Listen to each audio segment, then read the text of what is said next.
ಯಾದಗಿರಿ ಜಿಲ್ಲೆಯಲ್ಲಿ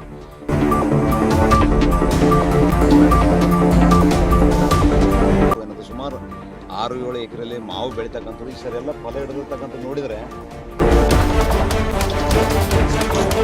ಫಲ ಇರೋವರೆಗೆ ಬಂದರೆ ರೈತರಿಗೆ ಏನದ ಸಾಕಷ್ಟು ಏನದ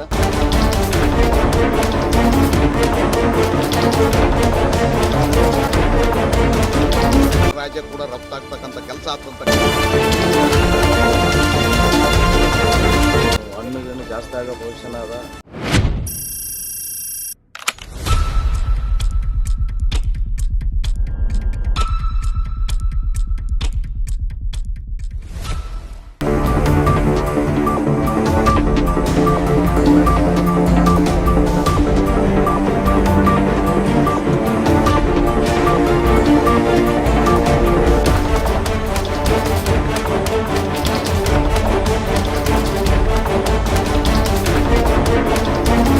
ವರ್ಷ ಮಾವಿನಿಂದ ಏನದ ಇಳುವರಿ ಕಮ್ಮಿಯಿಂದ ಸಾಕಷ್ಟು ಮಾರ್ಕೆಟ್ನಲ್ಲಿ ಮಾವಿಗೆ ಕೊರತೆ ಇತ್ತು. ಈ ಸರಿ ಏನದ ಸಾಕಷ್ಟು ಈ ಭಾಗದಲ್ಲಿ ವಿಶೇಷ ಕಲ್ಯಾಣ ಕರ್ನಾಟಕ ಯಾದಗಿರಿ ಜಿಲ್ಲೆಯಲ್ಲಿ ವಿಶೇಷವಾಗಿ ಕೊನೆ ಜಿಲ್ಲೆ ಈ ಬರಗಾಲದಲ್ಲಿ ಬರಡು ಭೂಮಿಯಲ್ಲಿ ಸಾಕಷ್ಟು ಏನಂದ ವಿಶ್ವನಾಥ್ ರೆಡ್ಡಿ ಬಿಳಾರ್ ಗೌಡ್ರವ್ರು ಏನಂದ ಸಾಕಷ್ಟು ಏನದ ಸುಮಾರು 6-7 ಎಕರೆಯಲ್ಲಿ ಮಾವು ಬೆಳೀತಕ್ಕಂಥದ್ದು ಈ ಸರಿ ಎಲ್ಲ ಫಲ ಹಿಡಿದಿರ್ತಕ್ಕಂಥದ್ದು ನೋಡಿದರೆ ಸಾಕಷ್ಟು ಈ ಸರಿ ಇಳುವರಿ ಹೆಚ್ಚಿಗೆ ಬರ್ತಕ್ಕಂಥ ನಿರೀಕ್ಷೆಯಲ್ಲಿ ತೋಟಗಾರಿಕೆ ಇಲಾಖೆಯವರು ಹೇಳಿರ್ತಕ್ಕಂಥ ಮಾಹಿತಿ ಅದ. ಬಟ್ ಇದೇ ಇಳುವರಿ ಏನದ ಪೂರ ಯಾವುದು ಫಲ ಇರೋವರೆಗೆ ಬಂದರೆ ರೈತರಿಗೆ ಏನದ ಸಾಕಷ್ಟು ಏನದ ಬೆಂಬಲ ಬೆಲೆನೂ ಸಿಗ್ತದೆ. ಸಾಕಷ್ಟು ಮಾರ್ಕೆಟಿಗೆ ಕೂಡ ಸೇಲ್ ಮಾಡಿದ್ರೆ ಈ ಊರದ ಹೆಸರು ನನಗೆ ಗೊತ್ತಿರಂಗೆ ನನಗೆ ಯಾದಗಿರಿ ಜಿಲ್ಲೆ ಅಲ್ಲ ಹೊರ ಜಿಲ್ಲೆ ಹೊರ ರಾಜ್ಯ ಕೂಡ ರಫ್ತಾಗ್ತಕ್ಕಂಥ ಕೆಲಸ ಆಗ್ತಕ್ಕಂಥದ್ದು ನನ್ನ ಅಭಿಪ್ರಾಯ.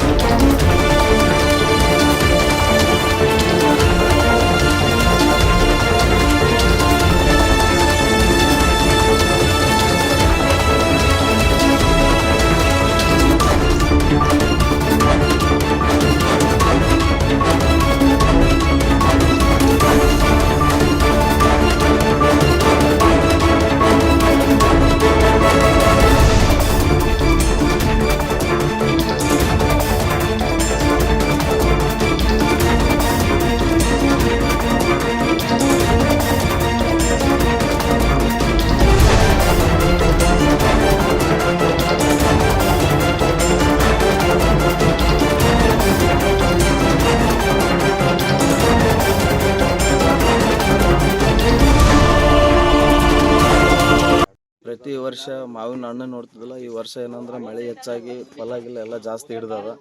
ಹಿಡಿದ ಸಲುವಾಗಿ ಈ ವರ್ಷ ಏನೋ ಹಣ್ಣುಗಿಣ್ಣು ಜಾಸ್ತಿ ಆಗೋ ಪೊಸಿಷನ್ ಅದ. ಹಂಗೇನಿಲ್ಲ, ಇದು ಬೆಳೆದಿರ್ತಕ್ಕಂಥ ವಿಶ್ವನಾಥ್ ರೆಡ್ಡಿ ಅವರಿಗೆ ಧನ್ಯವಾದಗಳು.